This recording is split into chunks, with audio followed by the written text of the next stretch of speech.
வடகொரிய அதிபர் Kim Jong Un சொன்னது மாதிரி இஸ்ரேல் அப்படிங்கிறது ஒரு நாடே கிடையாது, அது அமெரிக்காவினுடைய ஒரு ராணுவ தளம் அப்படின்னு அவர் விமர்சனம் செஞ்சார். சரியா சொன்னீங்க, அதுதான் உண்மை. கிறிஸ்தவர்களை விட இஸ்லாமியர்களை விட தாங்கள் உயர்ந்தவர்கள் அப்படிங்கிற எண்ணம் இருந்துச்சு. அப்ப ஜெர்மன்ல வந்து பாத்தீங்கன்னா ஜெர்மானிய மக்களை மிஞ்சி யூதர்கள் அங்க இருக்கக்கூடாது அப்படின்ற ஒரு முனைப்பை வச்சுதான் அவர் ஜெர்மன் மக்களிடம் தன்னுடைய செல்வாக்கை அதிகப்படுத்துறாரு. அதன் மூலமாக அவர்கள் யூத இன அழிப்பில் அவர் ஈடுபடுறார். கிட்டத்தட்ட அவரால் அழிக்கப்பட்ட யூதர்கள் 60 லட்சம் பேர். இது உலக வரலாற்றில் ஒரு மனிதனால் இவ்வளவு பெரிய படுபாதக படுகொலைகளை செய்ய முடியுமா அப்படின்ற மாதிரியான ஒரு கொடூரமான கொலைகள் அவர் செஞ்சிருக்காரு. இங்கிருந்து தப்பித்து வந்தவர்களை எல்லாருமே அங்க இருக்கிற பாலஸ்தீன் மக்கள் ஏத்துக்கிறாங்க. உங்களுக்கு நாங்க இடம் தர்றோம்னு சொல்லி கொடுக்குறாங்க. அதாவது அவர்கள் பாலஸ்தீனத்தில் வாழுகிற மக்கள் மத ரீதியாக இஸ்லாமியர்களாக இருந்தாலும் இப்படி ஆதரவற்று வருகிறவர்களை அடைக்கலம் கொடுத்தாங்க. கண்டிப்பா அந்த இன்னைக்கு அந்த பாலஸ்தீன் மக்கள் அப்படின்றவங்க பாத்தீங்கன்னா இந்த மாதிரியான இயல்பில் ஊறி போனவங்க. தனியாக அவங்க சாப்பிடவே மாட்டாங்க. ஒரு தட்டம் வச்சு பாத்தீங்கன்னா எல்லோருமே அந்த பகுதியில் இருக்கக்கூடிய இந்த பகுதியில் 20 பேர் இருக்காங்க அப்படின்னா 20 பேர் ஒட்டுக்காத உட்காந்து சாப்பிடுவாங்க. உலகின் பெரும்பாலும் இன்னைக்கு வரைக்கும் யூதர்கள் இருக்காங்க. இன்னைக்கு நம்ம யூஸ் பண்ணக்கூடிய சமூக வலைதளத்தினுடைய ஃபேஸ்புக்கில் இருந்து எல்லாம் எடுத்துக்கிட்டீங்கனாலும் அது எல்லாமே யூதர்கள் சார்ந்த ஒரு விஷயம் தான். இன்னைக்கும் பாலஸ்தீனுக்கு ஆதரவான ஒரு எழுத்துக்கள் எழுதும்போது அது எல்லாமே பார்த்தீங்கன்னா பெரிய அளவுக்கு மட்டுப்படுத்தப்படும். பாலஸ்தீன விடுதலை போராட்டத்தில் ஹமாஸோட பங்கு முன்னாடியிலேயே இந்த சியோனிசம் இருக்கா, இல்லை அதுக்கப்புறம் தான் உருவாச்சா? 1890 தான் சியோனிசம் உருவாக்கப்பட்டது.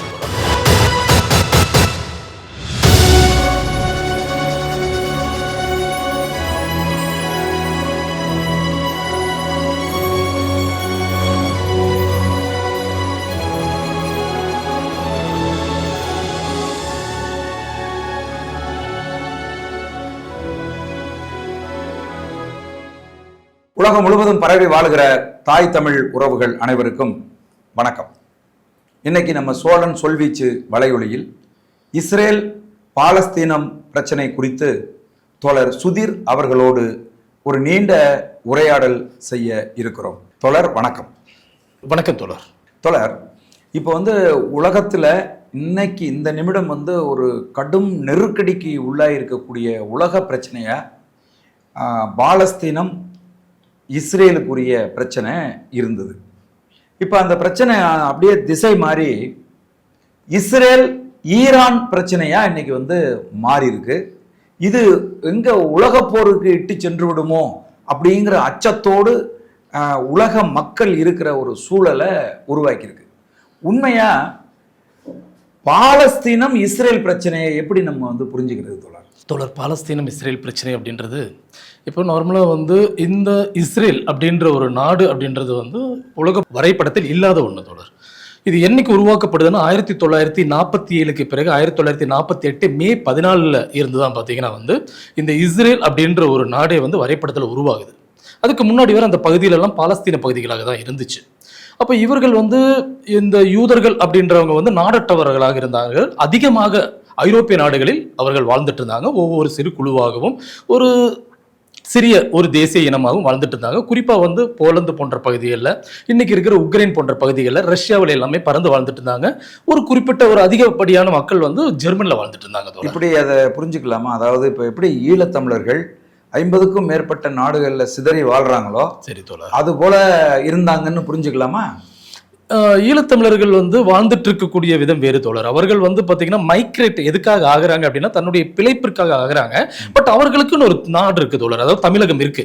இவர்களுக்கு என்னைக்கு வேணாலும் ஒரு தமிழகம் அப்படின்றது தாயக தமிழகமா கட்டாயமா இருக்கும் அப்படின்னு ஒரு விஷயம் இருக்கு. ஆனால் யூதர்கள் அப்படின்றவர்களுக்கு தாயகம் இல்லை தோழர், அதுதான் விஷயம். அவர்கள் மொத்தமாவே நாடற்றவர்கள் தான் இருந்தாங்க. ஸ்டேட்லெஸ் பீப்புள், ஸ்டேட்லெஸ் அப்படிதான் இருந்தாங்க. அது என்ன காரணம்னா அதுக்கு ஒரு உங்களுக்கு அதாவது புராண ரீதியாகவும் ஒரு காரணங்கள் சொல்லப்படுகிறது. அதாவது மத்திய கிழக்கில் அவர்கள் இருக்கும் பொழுது அவர்களுக்கு அந்த அப்ரஹாமனுடைய வழி வந்தவர்கள் அப்படின்ற ஒரு இது வைக்கப்படுது. அப்போ அவர்கள் அங்கே வாழ்ந்துட்டு இருக்கும் பொழுது அங்கு ஏற்பட்ட போர், ரோமானிய படையெடுப்பு, இதனால் சிதறடிக்கப்பட்டார்கள் அப்படின்ற ஒரு விஷயத்தை வைக்கிறாங்க. அதனால் அங்கிருந்தெல்லாம் துரத்தி அடிக்கப்பட்டு ஒவ்வொரு இடத்திலும் சிதறடிக்கப்படுகிறாங்க அப்படின்ற ஒரு விஷயம். இப்போ இது சிதறடிக்கப்பட்டதற்கு பிறகும் இவர்கள் உலகத்தில் பறந்து வாழ்ந்து கொண்டிருக்கக்கூடிய இடங்களில் இவர்களுக்கு ஒரு நார்மலாகவே அந்த யூதர் அப்படின்றவர்களுக்கு ஒரு விஷயம் இருக்கு தோழர். என்ன கேட்டீங்கன்னா ஆதி மதம் அப்படின்ற ஒரு நம்பிக்கை அவர்களுக்கு எப்பொழுதுமே இருக்கு. அந்த சியோனிசம் அப்படின்றதுல ஆதி மதம் அப்படின்றது ஒரு நம்பிக்கை இருக்கு. யூத மதம் தான் ஆதி மதம். உண்மையிலுமே ஆதி மதம் வந்து யூத மதம் தான். முதலில் உருவான ஒரு வேத புத்தகம் அப்படின்றதும் அவர்களுடைய வேத புத்தகம் தான். பைபிளின் முதல் அதிகாரம்னு சொல்லுவாங்க. அது ஆக்சுவலா தோரா அப்படின்றதான் தொடர்றது வந்து. அப்ப தோராவின் வழிவந்தவர்கள் அப்ரஹாமின் நேரடி வாரிசுகளாக தங்களை கருதி கொண்டார்கள். அதன் மூலமாக தாங்கள் தான் உயர்ந்தவர்கள் என்ற ஒரு கோட்பாடு அவர்களிடம் எப்பொழுதுமே இருந்தது தோழர்.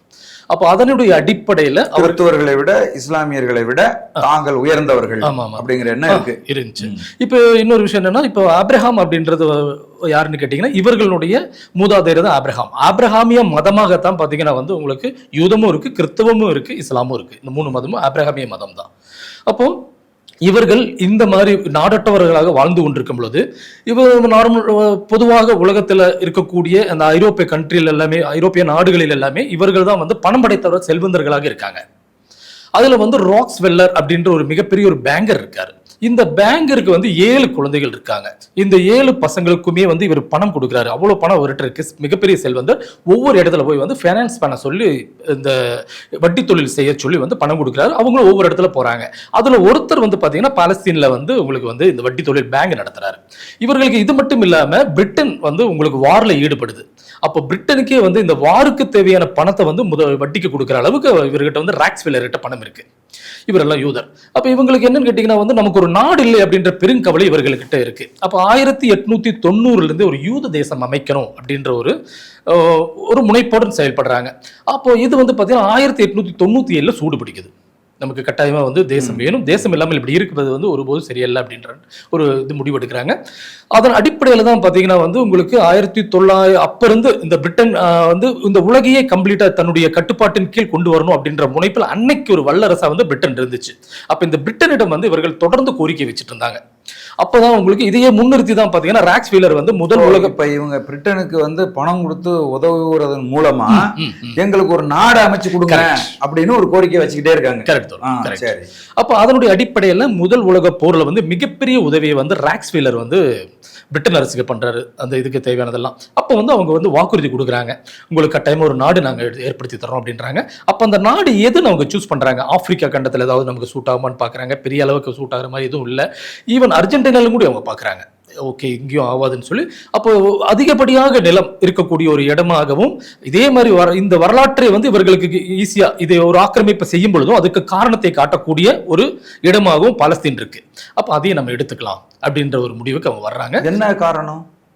அதான் தோழர், என்ன காரணம்னு கேட்டீங்கன்னா, இதுக்கு வந்து வரலாற்று ரீதியாக வந்து இவர்களுடைய பிறப்பு அப்படின்றதே மத்திய கிழக்கில் பிறந்ததாக, ஜெருசலம் அங்க பிறந்ததாக தான் வந்து பாத்தீங்கன்னா வந்து அவர்களுக்கு ஒரு ஐதீகம் சொல்லுது, அவர்களுடைய வேதம் சொல்ற மாதிரியான ஒரு விஷயம் வருது. அதனால அது எடுக்கும் பொழுது நாளைக்கு இப்ப இன்னைக்கு வர்ற மாதிரி பிரச்சனைகள், ஆக்கிரமிப்புன்ற பிரச்சனை வரும் பொழுது அன்றைக்கு அதாவது இன்னைக்கு வந்து உங்களுக்கு இவர்கள் சொல்ற மாதிரி இங்க இருக்கக்கூடிய கிறிஸ்தவ திருச்சபைகள் சொல்ற மாதிரி 2000 வருடங்களுக்கு முன்னால் எங்களுக்கு ஆண்டவன் வழங்கிய பூமி இது, அதனால நாங்கள் வந்து மீண்டும் எங்களுடைய தாயகத்துக்கு நாங்கள் திரும்பி இருக்கிறோம்.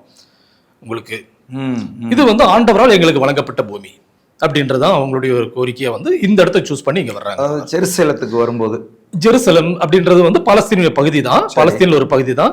ஆனா இவங்க ஒட்டுமொத்த பாலஸ்தீனியம் வந்து குறிப்பா ஒரு பாலஸ்தீன்ல ஒரு பகுதியை எடுத்து நம்ம வாழ்ந்துக்கலாம் அப்படின்ற ஒரு முனைப்புல தான் அங்க வர்றாங்க. சரி, அப்ப அங்க வர்றாங்க. 1917க்கு பிறகு அங்க வந்து பாத்தீங்கன்னா குடியேற்றத்தை வந்து பிரிட்டன் தான் பண்றாங்க, ஆரம்பிச்சு வைக்கிறாங்க. 1917 வரை அங்க வந்து மொத்தம் 12 லட்சம் மக்கள் வாழ்றாங்க. அந்த 12 லட்சம் மக்கள்ல வந்து 60,000 மக்கள் மட்டுமே யூதர்கள் இருக்காங்க.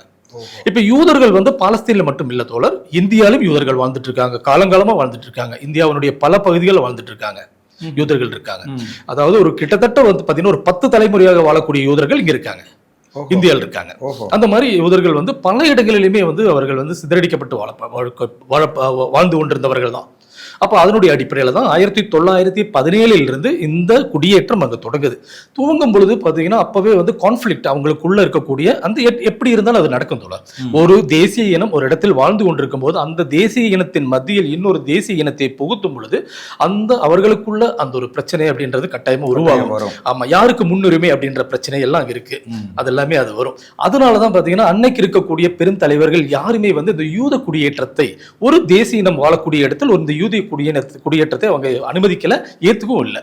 குறிப்பா வந்து ரஷ்யாவில் இருக்கக்கூடிய லெனின் வந்து அதை கடுமையா எதிர்த்து அதற்கு வேண்டி பாத்தீங்கன்னா வந்து ஒரு ஆல்மோஸ்ட் பாத்தீங்கன்னா ஒரு புத்தகம் மாதிரியான ஒரு 20-25 பேஜ்ல வந்து அவர் வந்து ஏன் வந்து யூத தேசம் கூடாது அப்படின்றதுக்கு வேண்டி அவர் விளக்கம் வந்து கொடுத்திருக்காரு தோழர். ஆமா ஆமா, மிகப்பெரிய ஒரு விளக்கம் கொடுத்திருக்காரு. இது வந்து இந்த மாதிரியான அநீதி அப்படின்றத இதுக்கு சொல்றாங்க, முழுக்க அநீதி. ஒரு மக்கள் வாழ்ந்து கொண்டிருக்கிற பகுதியில வந்து இந்த மாதிரியான ஒரு புதிய ஒரு தேசிய இனத்தை வைக்கும் பொழுது இது காலம் முழுவதுமே போர்லயே தான் இவங்களுடைய வாழ்க்கை போகுமே தவிர இது எதுவுமே இருக்காது. அதுதான் அவங்க சொல்ல வர்ற விஷயம். அதுதான். ஆனா இது காலப்போக்கில் என்ன ஆகுதுன்னு கேட்டீங்கன்னா, இந்த காலங்கள் போயிட்டே இருக்கு தோழர். போயிட்டே இருக்கும் பொழுது யூத குடியேற்றம் வந்து மிதமிஞ்சி வந்துட்டு இருக்கு. யூத குடியேற்றம் மிதமிஞ்சி வர்றதுக்கு ஒரு காரணம் என்னன்னு கேட்டீங்கன்னா, மறுபடியும் வர்றதுக்கு என்ன இன்னொரு காரணம், ஹிட்லர் அந்த இடத்துல வந்து 2ஆம் உலக போருக்கு முன்னாடி ஹிட்லர் இருக்காரு. இந்த ஹிட்லர் வந்து நார்மலாவே இவங்களுடைய இந்த யூத கோட்பாடு, யூத கொள்கைகளுக்கு எதிராக நிற்கிறாரு. அது வந்து இன்னொரு விஷயம் என்னன்னு கேட்டீங்கன்னா, ஹிட்லருக்கு வந்து ஒரு இன வேறுபாடை காட்டி தன்னை வந்து முன்னிறுத்த வேண்டிய ஒரு தேவை இருக்கு. அப்ப ஜெர்மன்ல வந்து பாத்தீங்கன்னா ஜெர்மானிய மக்களை விஞ்சி யூதர்கள் அங்க இருக்கக்கூடாது அப்படின்ற ஒரு முனைப்பை வச்சுதான் அவர் வந்து ஜெர்மன் மக்களிடம் தன்னுடைய செல்வாக்கை அதிகப்படுத்துறாரு. அதன் மூலமாக அவர்கள் யூத இன அழிப்பில் அவர் ஈடுபடுறாரு. கிட்டத்தட்ட அவரால் அழிக்கப்பட்ட யூதர்கள் 60 லட்சம் பேர். இது உலக வரலாற்றில் வந்து ஒரு மனிதனால் இவ்வளவு பெரிய படுகொலைகளை செய்ய முடியுமா அப்படின்ற மாதிரியான ஒரு கொடூரமான கொலைகள் அவர் செஞ்சிருக்காரு. இந்த கொலைக்களங்கள் அப்படின்றதே வந்து பாத்தீங்கன்னா ரொம்ப ஒரு மிரட்சி ஆயிரும். பாத்தீங்கன்னா அவ்வளவு கொலைக்களங்களை வித்தியாசமாக யூதர்களை கொல்வதற்கு பயன்படுத்தினார். இது வந்து ஒரு மனித பேரவலம், அவர்களுக்கு நிகழ்ந்த ஒரு மனித பேரவலம் தான். அது என்னைக்குமே வந்து இது பண்ண முடியாது. இந்த மனித பேரவலத்திலிருந்து அங்கிருந்து தப்பிச்சவங்க நிறைய பேர் வந்து இங்கே தான் வர்றாங்க. பாலஸ்தீனில் எங்களுடைய பூமி இருக்குன்றாங்க. அங்கிருந்து தப்பித்து வந்தவர்களை எல்லாருமே வந்து அங்க இருக்கிற பாலஸ்தீன் மக்கள் ஏத்துக்கிறாங்க. உங்களுக்கு நாங்க இடம் தர்றோம்னு சொல்லி கொடுக்குறாங்க. அதாவது அவர்கள் பாலஸ்தீனத்தில் வாழுகிற மக்கள் மத ரீதியாக இஸ்லாமியர்களா இருந்தாலும் இப்படி ஆதரவற்று வருகிறவர்களை அடைக்கலம் கொடுத்தாங்க. கண்டிப்பா. அந்த இன்னைக்கு வந்து அந்த பாலஸ்தீன் மக்கள் அப்படின்றவங்க பாத்தீங்கன்னா வந்து இந்த மாதிரியான இயல்பில் வந்து ஊறி போனவங்க தோழர். தனியாக அவங்க சாப்பிடவே மாட்டாங்க. ஒரு தட்டம் வச்சு பாத்தீங்கன்னா வந்து எல்லோருமே அந்த பகுதியில் இருக்கக்கூடிய, இந்த பகுதியில் 20 பேர் இருக்காங்க அப்படின்னா 20 பேர் ஒட்டுக்காத உட்காந்து சாப்பிடுவாங்க.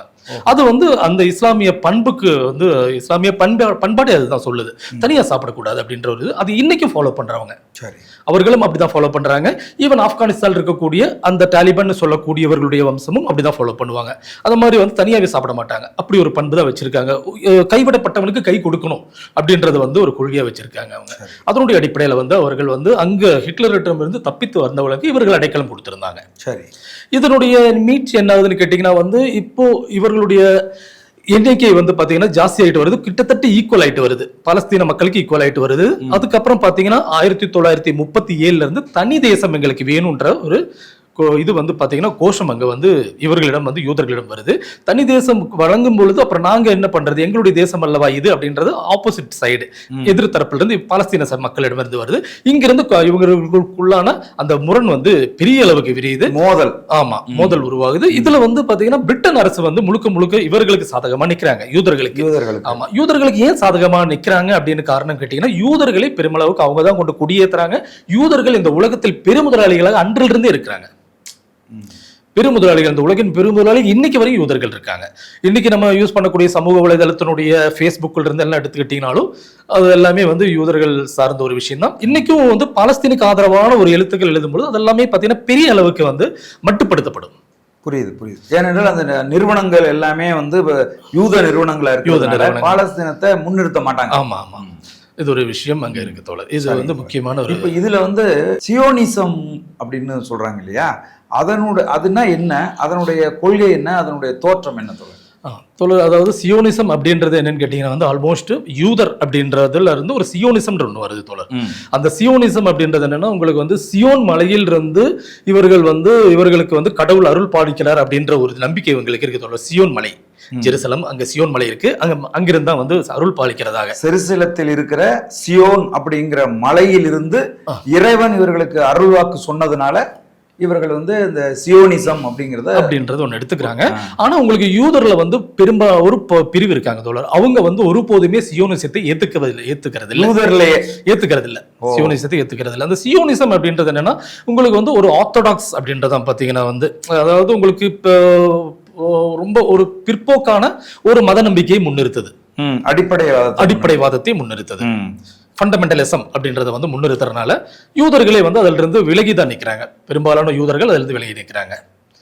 அப்போ சியோனிசம் அப்படின்றது பத்தாவதுக்கு அவர்களுக்கு என்னன்னு கேட்டீங்கன்னா வந்து உங்களுக்கு கிரேட்டர் இஸ்ரேல் அப்படின்ற ஒரு கொள்கையை வச்சிருக்காங்க. சியோனிஸ்டம் ஆரம்பிக்கும் பொழுது கிரேட்டர் இஸ்ரேல் அப்படின்ற ஒரு கொள்கை. கிரேட்டர் இஸ்ரேல் அப்படின்னாக்கா இன்க்ளூடிங் பாலஸ்தீனம் முழுதுமா? பாலஸ்தீனியும் அவங்க தான் பண்ணணும், ஆளணும். அது இல்லாம வந்து எகிப்தும் அவங்க கிட்ட தான் இருக்கணும். ஓஹோ. சவுதி அரேபியா அவங்க கிட்ட தான் இருக்கணும். அடேப்பா. ஜெருசலம் அவங்க கிட்ட தான் இருக்கணும். ஜோர்டான் அவங்க கிட்ட தான் இருக்கணும். ஈரானும் அவர்களிடம் தான் இருக்கணும். ஓ ஆமா. இன்னைக்கு சொல்லக்கூடிய உங்களுக்கு வந்து இவங்க வந்து சொல்றாங்க இல்லைங்களா, அகண்ட பாரதம் சொல்லுவாங்க இல்லைங்களா, அது மாதிரி வந்து கிரேட்டர் இஸ்ரேல்ன்றது சேம் கான்செப்ட். அது அதனுடைய நேரான ஒரு வழிமுறை தான். சரி சரி. அந்த கான்செப்ட்ல தான் கிரேட்டர் இஸ்ரேல் அப்படின்றது. ஒட்டுமொத்தமா எல்லாமே ஆக்கிரமிக்கணும் அப்படின்றது. ஆனா யூதர்கள் என்ன சொல்றாங்கன்னா, எந்த நாட்டையும் ஆக்கிரமிக்க கூடாது, நமக்கு வந்து இவர்கள் வந்து நமக்கான கடவுள் நமக்கு வருவார், அவர் நமக்கான இடத்தை தருவார் அப்படின்றது யூதர்களின் கொள்கை. மீட்பர் வருவார், நமக்கான இடத்தை அவர் தருவார், எந்த இடத்தையும் ஆக்கிரமிக்க கூடாது அப்படின்னு யூதர் கொள்கை. பட் இவர்கள் சியோனிசம் அப்படின்றது அதற்காக தயாரா இல்லை, நம்ம எல்லாத்தையுமே ஆக்கிரமிக்கணும், அதற்காக எந்த வழிமுறை வேணா கை எடுத்துக்கலாம். இல்லை, இப்போ இந்த பாலஸ்தீனத்தில் வந்து யூதர்கள் வந்து குடியேறி அதை ஒரு நாடாக வந்து உருவாக்கிக்கிட்டாங்க இல்லையா, அதுக்கு முன்னாடியிலேயே இந்த சியோனிசம் இருக்கா இல்லை அதுக்கப்புறம் தான் உருவாச்சா? 1890 தான் சியோனிசம் உருவாக்கப்படுது தோழர், பிற்காலத்தில். ஆமா, 1890. அதுக்கு முன்னாடி வரை சியோனிசம் இல்லை, யூதம் தான் இருக்கு. சரி சரி சரி சரி. இப்போ இந்த சியோனிசவாதிகளுக்கும் யூதர்களுக்கும் ஆன உள் முரண்பாடுகள் எதுவும் இல்லையா? முரண்பாடு இருக்கு தோழர், இருக்கு. அவர்களுக்கு வழிபாட்டு இதுலயும் வந்து பாத்தீங்கன்னா வந்து முறைகள் இருக்கு, வழிபாட்டு முறைகளிலும் சில விஷயங்கள் அவர்களுக்குள்ள சில முரண்பாடுகள் இருக்கு. அதே மாதிரி கொள்கை ரீதியாக இவர்கள் வந்து யூதர்கள் அப்படின்றவங்க வந்து இவ்வளவு பெரிய மனித இனப்படுகொலை வந்து ஏத்துக்கிறது இல்லை. ஆனா இவர்கள் ஏத்துக்கிறாங்க, சியோனிஸ்டுகள் ஏத்துக்கிறாங்க. குழந்தைகளை கொல்வதும் மனிதர்களை இனப்படுகொலை செய்வதிலே எந்த தவறுமே கிடையாது. லாப நோக்கிற்காக எதை வேணா செய்யலாம். லாப நோக்கு அப்படின்றத விட வந்து அதுக்கு ஒரு காரணம் அவங்க சொல்லிக்கிறாங்க. இந்த பைபிள் கதையை காரணமா காட்டிக்கிறாங்க. பைபிள் மீன்ஸ் நான் சொல்லக்கூடிய இந்த தோரா கதைகளை காரணமா காட்டிட்டு, இது எல்லாமே அபிரகாம் எங்களுக்கு வழங்கிய நிலம், அபிரகாமிய கட்டளைப்படி நாங்கள் இதை எல்லாமே மீண்டும் கைப்பற்றுவோம், இதை கைப்பற்றுவதற்காக எந்த வழிமுறையும் நாங்கள் கைக்கொள்வோம். ஆனா உண்மை என்னன்னு கேட்டீங்கன்னா, இதெல்லாம் எதுவுமே நோக்கு கிடையாது தோழர். உண்மை என்னன்னு கேட்டீங்கன்னா, இது அனைத்துமே வந்து பொருளாதாரத்தை வந்து கைப்பற்றக்கூடிய நோக்கு. யாருக்கான பொருளாதாரம் அப்படின்னு கேட்டீங்கன்னா, உலக வல்லரசுகளுக்கான பொருளாதாரம். அமெரிக்காவுக்கு குறிப்பா இன்னைக்கு இஸ்ரேலை வந்து ஒட்டுமொத்தமா ஆட்டுவிக்கக்கூடிய அமெரிக்காவுக்கு பொருளாதாரம் தங்குதடையின்றி கிடைக்கக்கூடிய ஒரு விஷயம் வந்து மத்திய கிழக்குல தான் இருக்கு.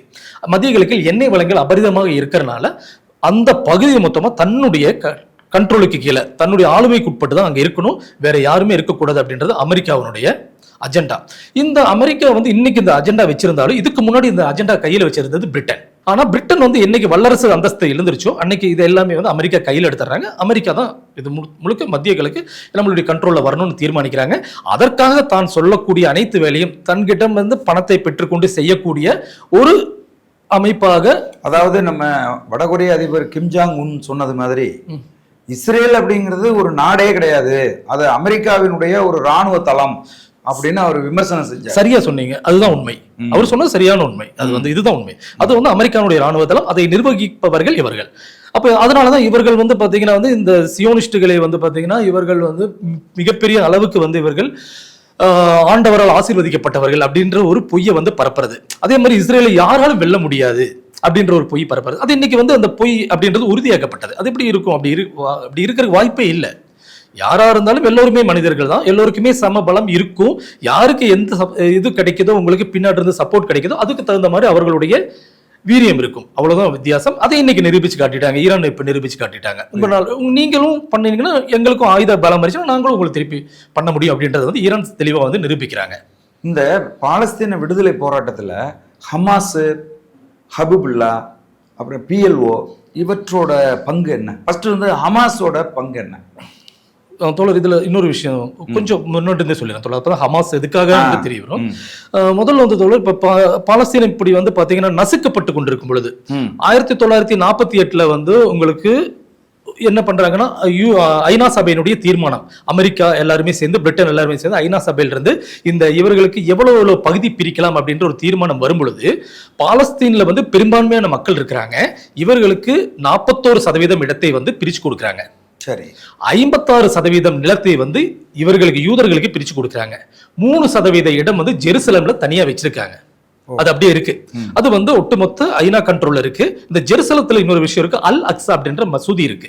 இந்த அல் அக்ஸா மசூதி அப்படின்றது பாத்தீங்கன்னா மெக்கா மெதினா மாதிரியே இஸ்லாமியர்களுக்கும் அரேபியர்களுக்கும் மிக முக்கியமான ஒரு புனித தலம். புனித தலம் அது வந்து வச்சிருக்காங்க. இப்போ இந்த மாதிரியான ஒரு பிரிவினையை வந்து இவர்கள் பாலஸ்தீனர்கள் ஏத்துக்கல. இந்த 41% பாலஸ்தீனர்களுக்கு கொடுத்தது எதுன்னு கேட்டீங்கன்னா, வளமற்ற பகுதிகளை கொடுத்துட்டு 56% மெஜாரிட்டி மைனாரிட்டியா இருக்கக்கூடிய யூதர்களுக்கு மெஜாரிட்டியான கடற்கரை ஒட்டிய வளமான பகுதிகளை கொடுக்குறாங்க. அது வந்து மிகப்பெரிய ஒரு அநீதின்னு சொல்லி பாலஸ்தீனர்கள் ஏத்துக்கல. ஆமா, கொண்ட போன பிடாரிக்கு 56%, உள்ள பிடாரிக்கு 41%, அநியாயமா அநியாயம். காலங்காலமா அங்க வந்து பாலஸ்தீனர்கள் தான் இருக்காங்க. அந்த இடத்தை முழுவதுமே கட்டமைத்தவர்கள் பாலஸ்தீனர்கள், அங்க இருக்கக்கூடிய கிராமங்களை உருவாக்கியவர்கள் பாலஸ்தீனர்கள், அந்த மண்ணில் உழுது அங்க இருக்கக்கூடிய பயிர்களை உருவாக்கியவர்கள் பாலஸ்தீனர்கள். அப்படி இருக்கும் பொழுது அவர்களுக்கான உரிமைகள் ஆமா, அந்த உரிமைகள் எடுத்த உடனே நசுக்கப்படுது. ஐநா சபையின் மூலமாக அமெரிக்காவுடைய கண்ட்ரோல்ல. ஐநா சபை அப்படின்றது அமெரிக்காவுடைய ஒரு பாவை தான், கைப்பாவை. அவர்களுடைய இதுல வந்து நசுக்கப்படுது. அங்கிருந்து மிகப்பெரிய பிரச்சனைகள் வந்து உருவாகுது.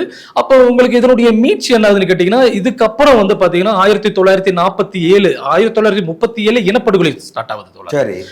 இந்த பாலஸ்தீன் மக்களுக்கு மேல இன்னைக்கு ஒரு விஷயம் சொல்றாங்க. அக்டோபர் 7 2023 என்னைக்கு ஹமாஸ் வந்து இஸ்ரேல் மேல போய் அட்டாக் பண்றாங்களோ அன்னையில இருந்து தான் பாத்தீங்கன்னா வந்து இவங்க வந்து பாலஸ்தீன மக்கள் வந்து இந்த மாதிரி ஒடுக்கப்பட்டாங்க, அவருடைய பகுதியெல்லாம் அழிக்கப்பட்டதுன்னு சொல்றாங்க. கிடையவே கிடையாது. இது ஆரம்பிச்சது அப்படின்றது வந்து 2023 அக்டோபர் 7 கிடையாது. இது ஆரம்பிச்சது 1937 இஸ்ரேல் தான் பாத்தீங்கன்னா வந்து இந்த மக்கள் மீது வந்து இனப்படுகொலையை வந்து ஆரம்பிச்சாங்க. எதற்காகன்னு கேட்டீங்கன்னா, அந்த இடத்தில் தங்களுடைய தாங்கள் மட்டுமே மேலோங்கி நிக்கணும் அப்படின்றது வேண்டி அவர்கள் ஆரம்பிச்சாங்க. அங்கிருந்து வருது. அதுக்கப்புறம் உங்களுக்கு ஒட்டுமொத்தமாக இந்த ஐநா சபையினுடைய அமெரிக்காவுடைய கைப்பாவையாக இருக்கக்கூடிய ஐநா சபை அவர்களுடைய இந்த மாதிரியான உங்களுக்கு அநீதிகளுக்கெல்லாம் பின்னாடி இது வந்து விஸ்வரூபம் எடுக்குது. அப்போ வந்து பாத்தீங்கன்னா 1948 வந்து பாத்தீங்கன்னா இந்த மக்கள் இவர்கள் மே 14 1948 பிரிட்டன் வந்து பாலஸ்தீன் பகுதியை விட்டு வெளியேறாங்க. காலனி ஆட்சி, பிரிட்டனுடைய காலனி ஆட்சி போயிடுது. போன உடனே அன்னைக்கு நைட்டு இஸ்ரேல் தனிநாட்டு அறிவிச்சிடுறாங்க. அவங்களுக்கு வழங்கப்பட்ட பகுதியை தனிநாட்டு அறிவிக்கிறாங்க. அறிவிச்சதுக்கு அப்புறம் இவர்களுக்கு நாடு இல்லை, பாலஸ்தீனர்களுக்கு நாடு இல்லை, அங்க வாழ்ந்துட்டு நாடு இல்லை. அப்ப இவர்களுடைய கோரிக்கை அங்க எழும்பொழுது அது மிகப்பெரிய சண்டை, உள்நாட்டு கலவரமா வெடிக்குது. அங்க வந்து பாத்தீங்கன்னா மிகப்பெரிய கலவரங்கள் அது மாதக்கணக்கில் போகுது. அப்ப வந்து கிட்டத்தட்ட பாத்தீங்கன்னா வந்து அந்த சமயத்திலே வந்து ஒரு 30,000 பேர் கொல்லப்படுறாங்க. 7,50,000 மக்கள் அவர்களுடைய சொந்த கிராமத்தை விட்டு விரட்டப்படுகிறார்கள். அதுல வந்து 530 கிராமங்களை பாத்தீங்கன்னா வந்து இவர்கள் கையகப்படுத்துறாங்க. அப்ப உங்களுக்கு அன்னைக்கு என்ன நடக்குதுன்னு கேட்டீங்கன்னா, 56% இருந்த அவங்களுடைய நிலப்பரப்பு 78% 1947 அவங்க வந்து எடுத்துடுறாங்க, இஸ்ரேல் எடுத்துடுறாங்க. 56 வந்து ஐநா கொடுக்குது. ஆனா இவர்கள் வந்து கவர்ந்து எடுத்தது பாத்தீங்கன்னா, அந்த கலவரத்தை பயன்படுத்தி கவர்ந்து எடுத்தது மறுபடியும் எடுக்கும்பொழுது அவர்கள் 78% நிலப்பரப்பு அவர்கள் கையில போயிடுது. இவர்கள் பாத்தீங்கன்னா வந்து இந்த 7,50,000 பேருமே வந்து பாத்தீங்கன்னா அகதிகளாகிறாங்க.